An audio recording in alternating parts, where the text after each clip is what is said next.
Gayle, during the workshop you shared a story with us you called the broken feather, and you gave me a bigger picture from what I believe already about living on Earth, and that everyone likes to experience something on Earth, nice one, bad one, whatever, to be rich, to be poor, and to be loved and not to be loved, and whatever. This is my experience in my life, and your story brings this in a beautiful way. Will you tell us your broken feather story? I was gifted this feather, this eagle feather. It was my very first eagle feather gifted to me by an Algonquin elder who lived in Ottawa, Canada. And I had just moved to the area. She was out in her kayak on the Ottawa River, and the eagle flew over and dropped a feather, and it landed right in her kayak. And she thought, this is for Gayle. So she brought it to me, but as she looked at it, she said, I apologize that it's so ripped and torn and broken. And I said, no, it's perfect. Absolutely perfect. Now I've heard over the years from different elders talking about the feather teachings and it representing our life here on earth and our lifeline. But the broken feather expanded that story for me. And each time I tell it, more information comes in and more clarity of what this represents to me and possibly to others as well. So before we come to earth, into this life path, we write our contract of what we want to experience, both good and bad. And who we want to experience that with has to agree to come and be our parents, our siblings, our partners, our enemies. Everybody's in agreement to come into earth and play their part. And the quill represents our lifeline from birth right up till death. The small fluffy feathers at the base of the feather represents the newborns coming to earth, because this bird was a young one, and this fluff here represents the young bird. So that represents us as we come into this world as infants. And then each barb, and this is what we call a barb, each little section of the feather, represents our paths that we walk throughout life. Now on one side of our lifeline, we have our spiritual side, and on the other side, we have our practical side, our earth walk. It also represents the balance between our feminine side and our masculine side. It also represents the balance between our left brain and our right brain. So the feather tells quite the story.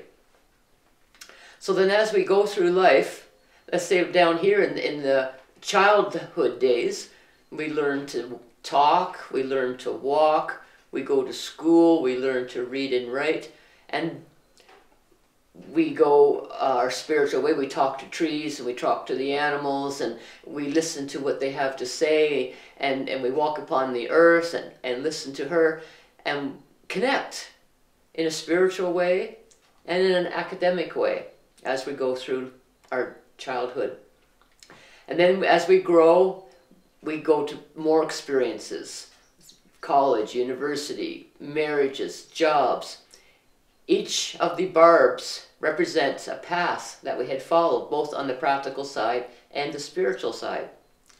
And often people get confused and they think when they come to the end of a path that it's a dead end and then it's a wrong path. But that's not true. What it represents is the fact that we have completed everything that we needed to know and learn and experience on that particular path. And then all that wisdom and knowledge and experiences is connected to our next path. Now we may not use that knowledge until way up here in the path, one of these paths up here, and then something comes up and you're going, I remember something I read or felt or experienced 10 years ago. I can use that now. So all that you experienced through your life, both spiritual and practical, we carry forward in our life, both sides. And then this area here, where it's ripped and torn, was also written into the story of your past. And this represents trauma and challenges and all those things that leave us feeling empty and broken. And those were experiences that we also wanted to have in our life so that we can heal it, learn from it, transform it, transmute it into a positive lesson. And then our task is to take what we have learned and healed and share it with others that we encounter in our life who are experiencing the same thing. Because if we try to help them through something we read in a book or heard someone else say, it really loses its momentum and doesn't really touch them deeply in their heart and soul. But when we talk to them about our own personal experience and how we are able to transform that and come out of that and heal that, they feel that connection, that heart connection of, I'm not alone. Someone else understands how I feel. And look at how healed they are. There's hope for me. I can heal. You mean you don't talk from the brain part, intellectual, you're talking from your heart part. Exactly, exactly. I mean, we're using our brain to find the words to talk. And then, you know, some of the sessions that I've had this week where people came who never met me before, and all we did was hug.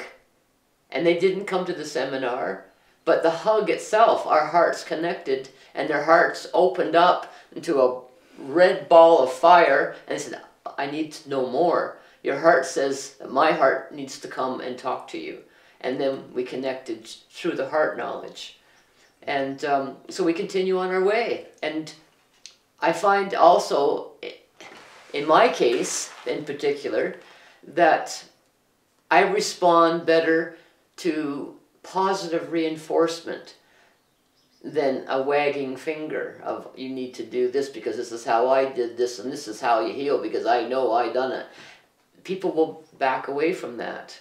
But if you embrace them and acknowledge what they have already healed and what they have already lived through and how strong they already are and don't even realize it, and then they want to grow more and they want to know more and they will ask for more, then you share. Once you are asked, then you share what it is that they want to know without a lecture and without a finger wagging, and sometimes with just holding them, acknowledging their pain and being there for them is very healing in so many ways. And I shared this story to so many people, and I've watched their eyes light up as they realize the insights that they already knew.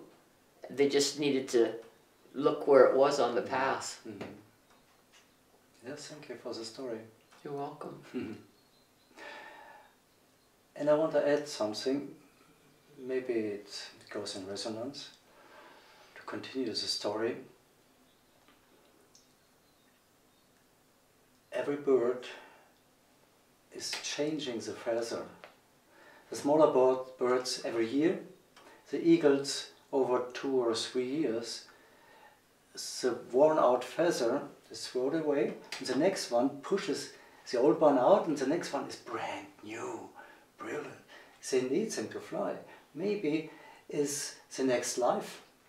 Maybe you're coming as a newborn, brilliant, shining, yeah? With all this experience, and then it starts again with a new, nice feather, and then another challenge on earth. Yeah, and I noticed when I was here a few years ago, one of the ladies in the circle was concerned that her feather had a break in it, and felt sad about that. And then when I told her the story of the broken feather, then she cherished it. She cherished its brokenness, because none of us are perfect, and all of us have something within us that has broken us over time. And like the cracks in the ceramic, like the Japanese, they fill the cracks with gold, and it makes the ceramic piece even more beautiful with its golden cracks. We are the same. We fill our cracks with the golden knowledge, and then we are more beautiful from our cracks and our breaks, with the healing that we have done, and the love and compassion that we can now share, because we have an understanding of the pain and sorrow of others. Thank you. A very nice story. Thank you.